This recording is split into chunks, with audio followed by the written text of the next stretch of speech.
You ain't a snake, but they will make you. Then this, think what you want. I ain't trying to clear no rumors up.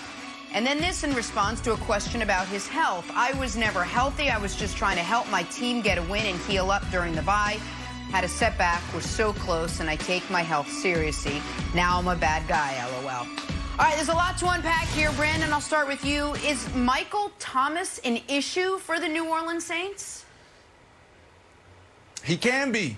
He can be. And let me start by saying this. I was there for a month, and, you know, probably the first week there on campus, I went to our wide receivers coach and I said, Coach, I'm telling you, I think this dude is the closest thing to me.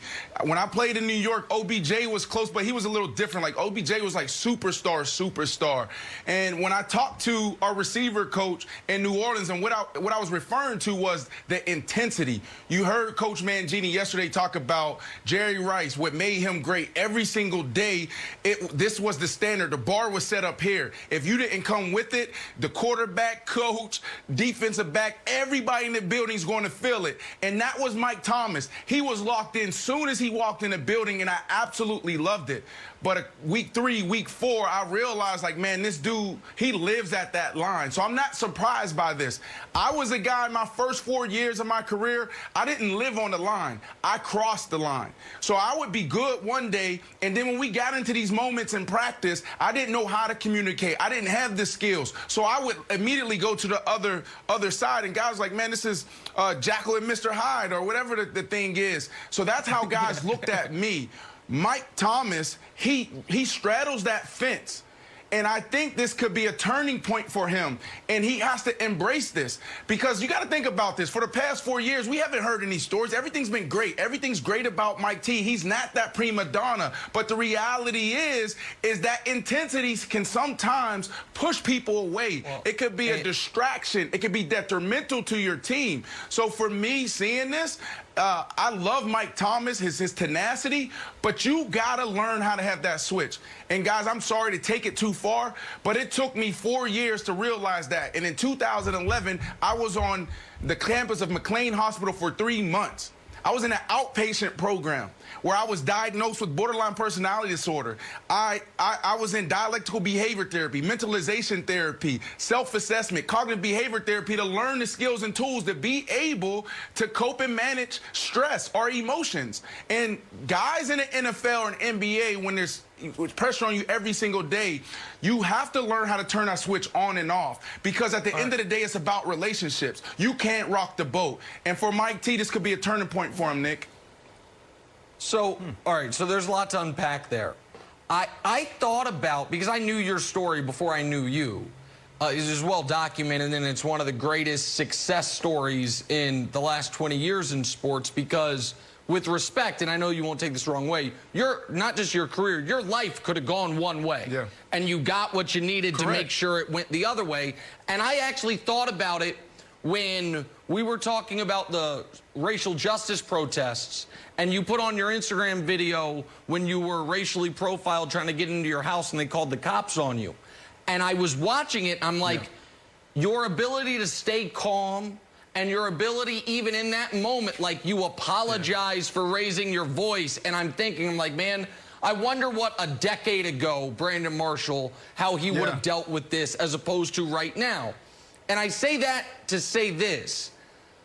You saw, there was an odd moment this summer on Instagram. And it's going to seem like an odd connection to make, but when Michael Thomas flipped out on Devontae Parker for no reason, Fox NFL put up this poll.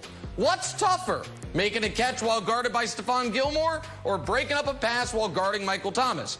Devontae Parker, who's never tried to break up a pass from Michael Thomas but has been guarded by Gilmore, he writes A, meaning I'll go with it's tougher to be guarded by Gilmore.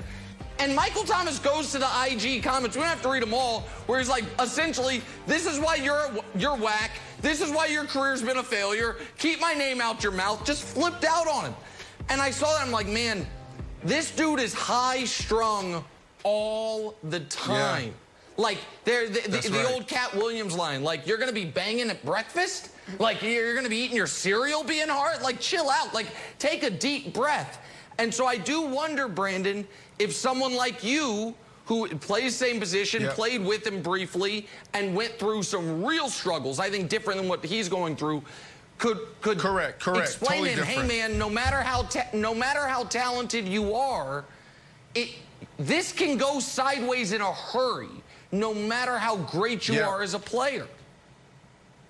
Yeah, and I think it's important to say that for me, my emotions got the best of me off the field and on the field. And for him, it's on the field, right? So I think it's important for us to clarify that and say that, because he's not a bad kid. But, Nick, you are 100% right.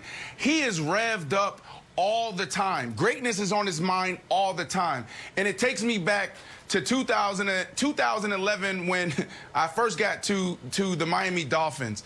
KO, our physical therapist, one of our team trainers, he walked in the training room one day and he gave me this piece of paper. And on this piece of paper it read, "Succeed with character." And that's it. He didn't say anything. And that was a defining moment in my life. I took that and I got it laminated, and I put it in every single locker for the next 8 years, because I was like, wow, like, who am I to every year have 100 catches, to make it to a Pro Bowl, 6 Pro Bowls, do over $100 million in deals, but I have no relationships. I keep getting traded. And for me, that was a defining moment. And for him, I think that he can learn from this. He should learn from this. And the reality is, and the reason why it works in New Orleans, and this is going to be crazy to say this, but Drew Brees, Coach Payton, and Mike T is the same guy. They're the same guy, and that's why it works, and that's why they understand him, and that's why it's taken this long for them to understand, for this stuff to come out. But Drew Brees and Coach Payton know how to communicate. They know how to manage their emotions. And with Mike T, he's at 100 all the time, and that's good for him and it's bad for him. Yeah, man, this is an interesting story. I love Mike. I just think that this could be a defining moment for him. Brandon, I want to talk about social media, because it's flared up in these last few weeks, right? Devontae Adams was tweeted something about, like, I guess the Packers know my body better than me, and then he deleted it. Le'Veon Bell the other day was liking tweets that said he should be traded. Then they released him. And now Mike Thomas goes on a little Twitter rampage here. Like, social media was around when you were playing, but it didn't seem like it was at the heights it is right now. No, it was there. Is there just like a LeBron 0 dark 30 thing? It's like, you know what, first step, there's a lot of things we can do to get on the path to be like totally on the straight and narrow, but like, let's just like not tweet. Let's just like get off social media. Is that I know it might be too simplistic, but it feels like a step in the right direction. Don't air your dirty laundry out in the streets. That's what that is, right? So for me, I always look at it. I can, take football and sports out of it. I hate when I go on Instagram or Twitter and there's somebody like, oh, I erased all the pictures. It's like, come on, man. Like, are we going to do that there? And it's the same thing in sports. Like, just keep that in-house. It makes no sense to me.